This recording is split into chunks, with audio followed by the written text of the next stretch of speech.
Joining के बाद home town कब मिलता है? 5 साल, 1 साल या फिर कभी नहीं? केवीएस में होम टाउन मिलता भी है या फिर सिर्फ हम फॉर्म भरते रह जाते हैं? तो आज की इस वीडियो में हम केवीएस में होम टाउन ट्रांसफर के बारे में बात करेंगे और इस वीडियो के एंड तक आपको होम टाउन की रियलिटी पता चल जाएगी। हेलो एवरीवन, तो मैं मनीषा, प्राउड केवी टीचर। तो आज की इस वीडियो में हम केवीएस होम टाउन के बारे में बात करने वाले हैं।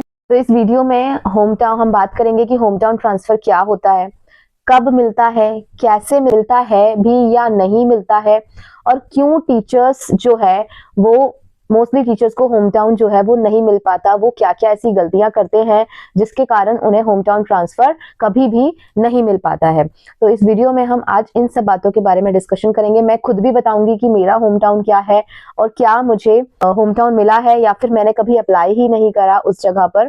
तो आज की वीडियो में हम ये सारी बातें देखेंगे। सबसे पहला सवाल यही है कि होम टाउन क्या होता है। तो इस चीज को मैं बहुत अच्छे से क्लियर कर देने वाली हूँ कि होम टाउन वही होता है जो हमारे सर्विस रिकॉर्ड में मेंशन्ड है, यानी कि जो एड्रेस आपने अपने सर्विस रिकॉर्ड में मेंशन करवाया हुआ है वही एड्रेस को आपका होम टाउन माना जाता है। आपका इन लॉज का घर नहीं, आपके पेरेंट्स का करंट एड्रेस नहीं, कुछ भी नहीं, कोई न्यू घर का एड्रेस नहीं, आपका होम टाउन माना जाता है। जो आपके सर्विस रिकॉर्ड में आपका परमानेंट एड्रेस है उसको ही आपका होम टाउन मान लिया जाता है। उसके बाद सबसे कॉमन सवाल, तो हमारा दूसरा सवाल, क्या होम टाउन फर्स्ट पोस्टिंग में मिल जाता है?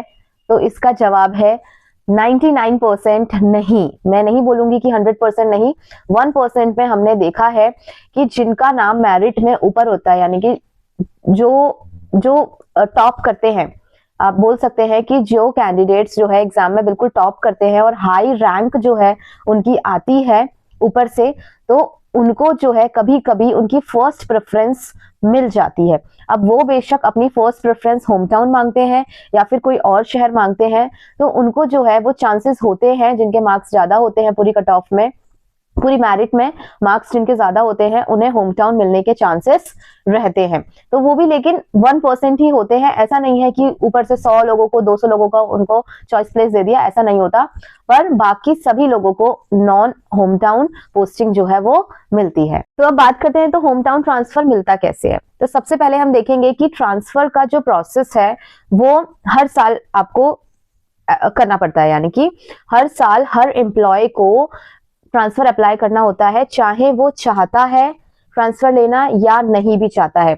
अगर आपका टेन्योर कंप्लीट है तो आपको ट्रांसफर के लिए अप्लाई करना कंपलसरी है ही। अगर आपका टेन्योर पूरा नहीं है तो भी हमें ट्रांसफर के लिए अप्लाई करना होता है, लेकिन उसमें फॉर्म पूरी तरीके से हमारा नहीं खुलता है, लेकिन हमें अप्लाई तो करना होता ही है। ऑलमोस्ट जितने भी केवीएस के एम्प्लॉयज हैं सबको ट्रांसफर के लिए अप्लाई करना जरूरी है, उस फॉर्म को फिल करना जरूरी होता है। लेकिन अगर आपका टेन्योर कंप्लीट है, 5 साल पूरे हो गए, तो फॉर्म भर देने से काम नहीं चलने वाला है। ऐसा बिल्कुल भी नहीं है कि आपने अपना होम टाउन मांगा और आपको आपका होम टाउन 5 साल के बाद मिल गया। तो इसके लिए भी बहुत एक लंबा चौड़ा क्राइटेरिया होता है, पॉइंट की पूरी एक वो रहती है, सिस्टम होता है पॉइंट्स का। तो उसके अकॉर्डिंग देखा जाता है कि किसके ज्यादा पॉइंट्स हैं, तो उसको ही उसकी प्रेफरेंस के अकॉर्डिंग जो है ट्रांसफर दिया जाता है। अब ऐसे कौन कौन से ग्राउंड्स हैं जिन पे ज्यादा चांसेस हैं ट्रांसफर के, यानी कि होम टाउन मिलने के या फिर उनकी प्रेफरेंस के अकॉर्डिंग उन्हें ट्रांसफर मिलने के चांसेस क्या क्या हैं?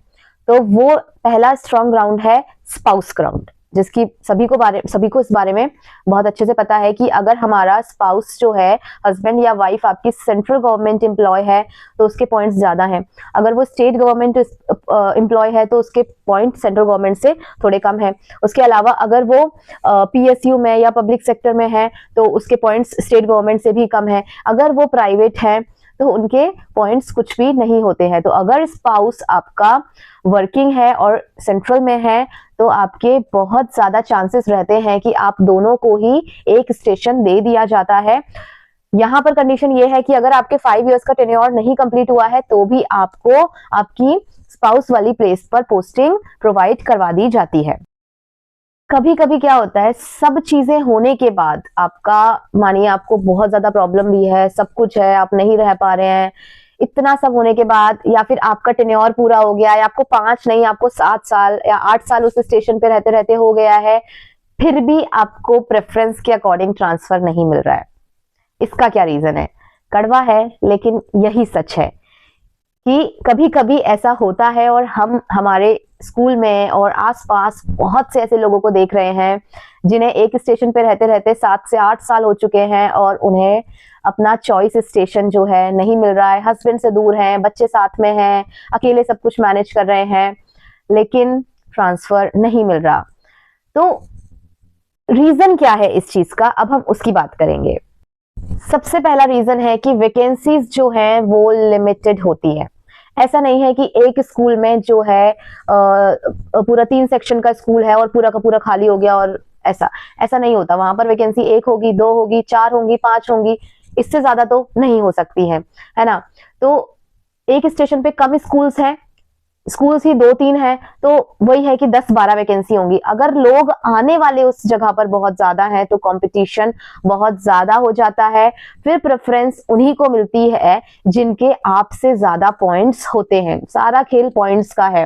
हर एक कैटेगरी के, हर एक चीज के अलग अलग पॉइंट्स रहते हैं, उसके अकॉर्डिंग जो है वो ट्रांसफर होता है। वैकेंसीज का लिमिटेड होना, उस स्टेशन पर आने वाले लोगों की संख्या बहुत ज्यादा होना, एक ही जगह पर लोग बहुत ज्यादा अप्लाई कर रहे हैं। और एक मोस्ट इंपॉर्टेंट चीज मैं और बताना चाहूंगी जो कि फैक्ट है कि जो शहर बड़े हैं, जो बड़े शहर है और फेमस शहर है, वहां पर हर कोई ट्रांसफर मांगना चाहता है, तो वहां पे जाने वाले लोगों की भीड़ जो है वो बहुत ज्यादा है। ज्यादा लोग जब एक जगह के लिए अप्लाई करते हैं तो हम लोगों के ट्रांसफर मिलने के चांसेस थोड़े से कम हो जाते हैं। तो ऐसी स्थिति में क्या किया जाए? जब हमें होम टाउन मिल ही नहीं रहा है तो क्या नौकरी छोड़ दें? नहीं, नौकरी छोड़ना एकमात्र सोल्यूशन नहीं है इस चीज का। मेरे केस में देखेंगे, मेरा होम टाउन जो है वो दिल्ली है। मेरा होम टाउन दिल्ली है और मुझे दिल्ली मिल भी नहीं सकता। और तो मैंने क्या किया, मैंने नहीं मांगा दिल्ली, और मैंने क्या किया, उसके नियर बाय ग्वालियर आ गई। अब ग्वालियर और दिल्ली के अंदर डिस्टेंस है 350 किलोमीटर का, दोनों के बीच में 350 किलोमीटर का डिस्टेंस है, और ट्रेन बहुत फ्रीक्वेंट है। अब यहाँ पे थोड़ा समझदारी से हमें खेलना है। हमने पहले ही सोच लिया कि हम ग्वालियर चले जाएंगे या आगरा चले जाएंगे, आगरा के लिए भी हमने अप्लाई किया था। आगरा चले जाएंगे या हम ग्वालियर चले जाएंगे, मथुरा चले जाएंगे। हम ऐसे शहरों का चुनाव करेंगे जो दिल्ली से नियर बाय है। यस, यहाँ पर थोड़ा हमें स्मार्टली प्ले करना है कि जो शहर आपके होम टाउन के नजदीक हैं उनको चूज करके रखिए, और जहां पे कनेक्टिविटी ज्यादा है, ट्रेन वगैरह की, बस वगैरह की, आप ऐसे स्टेशंस को चूज करके रखिए। और अगर आपको होम टाउन नहीं मिल रहा है तो आप ऐसी जगह डाल दीजिए जहां से अप डाउन करना इजी हो आपके लिए। तो मैं ग्वालियर में हूँ, यहाँ पर 3 घंटे में मैं इजीली दिल्ली पहुंच सकती हूँ। फास्टेस्ट ट्रेन चलती है इस रूट पे, बढ़िया, सिर्फ 3 घंटे लेती हैं और मुझे दिल्ली पहुंचा देती हैं। मेरा इन-लॉज का घर भी यहाँ से सिर्फ 2 आवर्स के डिस्टेंस पर है, और हम मतलब बीच में है, इन-लॉज और अपने खुद के घर के मैं बीच में हूँ। तो मुझे जब अपने घर जाना होता है तो मैं ट्रेन ले लेती हूँ, जब मुझे अपने इन-लॉज के यहाँ जाना होता है तो हम अपनी गाड़ी से चले जाते हैं। तो यहाँ पर ये है कि एक अगर हमें बैलेंस बना के चलना है चीजों के बीच में, तो डिसीजन हमें खुद मेक करना पड़ता है, स्मार्टली हमको मूव करना पड़ता है। चीजों को थोड़ा ज्यादा दिल से नहीं लगाना है कि होम टाउन नहीं मिल रहा है, नहीं मिल रहा है। अगर आप बार बार बार बार बार बार सिर्फ hometown hometown hometown ही भरते रहेंगे और उसके आसपास के फेमस प्लेसेस ही भरते रहेंगे ट्रांसफर में, प्रेफरेंस में, तो फिर आप बार बार निराश ही होते रहोगे और कुछ आपके हाथ नहीं लगेगा। लेकिन जहां आपने एक स्मार्ट मूव लिया, वहां पर आपकी लाइफ सॉर्ट हो जाएगी। उसके बाद नेक्स्ट एक स्ट्रैटेजी और है हार्ड स्टेशन अप्लाई करने की। अगर आपका होम टाउन दिल्ली है, जैसे मेरा अगर होम टाउन दिल्ली और मेरा कभी मूड बना दिल्ली जाने का, बिल्कुल वैसे नहीं है मूड, लेकिन अगर कभी दिल्ली जाने का मेरा मूड बना तो उससे पहले मैं नॉर्थ ईस्ट या फिर कोई हार्ड स्टेशन अपने आप चूज कर लूंगी कि हाँ ये थोड़ी ठीक स्टेशन है, मैं यहाँ अप्लाई कर देती हूँ। तो मैं क्या करूंगी, मैं अपना हार्ड स्टेशन खुद देख लूंगी कि कौन सी जगह मुझे जाना है। मैं वहां पर 3 साल का टेन्योर अपना पूरा कर लूंगी और उसके बाद मुझे डेफिनेटली मेरा होम टाउन मिल जाएगा। क्योंकि बहुत चांसेस होते हैं ऐसा कि हार्ड स्टेशन के बाद आपको आपका होम टाउन जो है वो दे दिया जाता है, चॉइस स्टेशन आपको मिल जाता है। यानी कि ट्रांसफर में 5 जो प्रेफरेंस रहती हैं उनमें से एक आपको दे दी जाती है आपके चॉइस की, और कोशिश की जाती है कि नंबर 1 पे जो प्रेफरेंस है वो दी जाए। एक और चीज इसके साथ है पेशेंस। थोड़ा सा पेशेंस रखेंगे, अगर इस साल नहीं हुआ, अगले साल भी नहीं हुआ, लेकिन थोड़ा सा पेशेंस रखेंगे तो नेक्स्ट टाइम आपका ट्रांसफर जरूर हो जाएगा।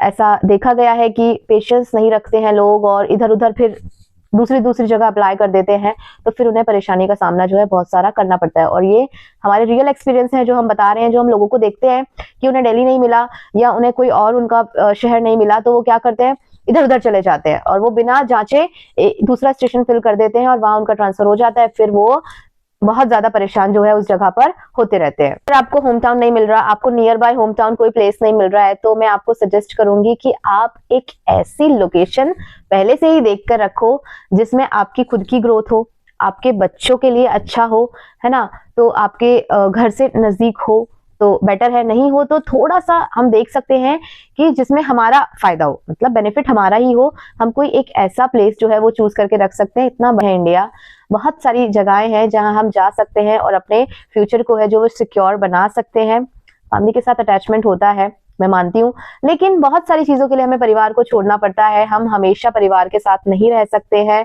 क्योंकि हम एक खुद अपना परिवार बना लेते हैं तो फिर अपने जो परिवार के साथ ही हमारा मन लगने लग जाता है। जो हमने दूसरा परिवार बनाया है अपना, हमारे शादी होती है, फिर हमारे बच्चे होते हैं, सब कुछ होता है, तो फिर बाद में जो रिस्पॉन्सिबिलिटीज बढ़ती हैं तो हमारा ऑटोमेटिकली उधर की तरफ शिफ्ट हो जाता है। तो फैमिली के साथ अटैचमेंट एक शॉर्ट टर्म के लिए होता है, लेकिन जब आफ्टर मैरिज तो लाइफ दूसरी ही हो जाती है।